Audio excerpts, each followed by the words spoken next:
Welcome back to our channel நம்ம சேனலில் இன்றைக்கி என்ன வீடியோ பார்க்க போகிறோம்னா, தமிழக வெற்றி கழக சார்பாக 10 மற்றும் 12ஆம் வகுப்பு மாணவர்களுக்கு தொகுதி வாரியாக பரிசளிப்பு விழா நடைபெற இருக்கிறது. முதல் 3 இடம் பிடித்த மாணவர்களுக்கு பரிசளிக்க இருக்கிறது. 2 கட்டமாக பரிசளிப்பு விழா நடைபெற இருக்கிறது.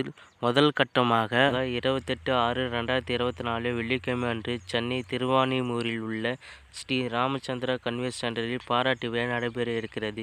இதில் அரியலூர், கோயம்புத்தூர், தருமபுரி, திண்டுக்கல், ஈரோடு, கன்னியாகுமரி, கரூர், கிருஷ்ணகிரி, மதுரை, நாமக்கல், நீலகிரி, புதுக்கோட்டை, ராமநாதபுரம், சேலம், சிவகாசி, தென்காசி, தேனி, தூத்துக்குடி, திருநெல்வேலி, திருப்பூர், விருதுநகர் ஆகிய மாவட்டங்களைச் சேர்ந்த மாணவருக்கு பாராட்டு விழா நடைபெற இருக்கிறது. அதனைத் தொடர்ந்து 2ஆம் கட்டமாக 3/7/2024 புதன்கிழமை அன்று செங்கல்பட்டு, சென்னை, கடலூர், கள்ளக்குறிச்சி, காஞ்சிபுரம், காரைக்கால், மயிலாடுதுறை, நாகப்பட்டினம், பெரம்பலூர், புதுச்சேரி, ராணிப்பேட்டை, தஞ்சாவூர், திருவள்ளூர், திருவண்ணாமலை, திருவாரூர், திருப்பத்தூர், திருச்சி, வேலூர், விழுப்புரம் ஆகிய மாவட்டத்தை சேர்ந்த மாணவர்களுக்கு பரிசளிக்க விழா நடைபெற இருக்கிறது. இதேபோல் வீடியோ உங்களுக்கு வேணும்னா, தமிழக வெற்றி கழகம் தளபதி நடிக்கும் படத்தில் இருந்து அப்டேட் வேணும்னா நம்ம சேனலை சப்ஸ்கிரைப் பண்ணுங்கள், லைக் பண்ணுங்கள், கமெண்ட் பண்ணுங்கள். தேங்க்யூ நண்பா.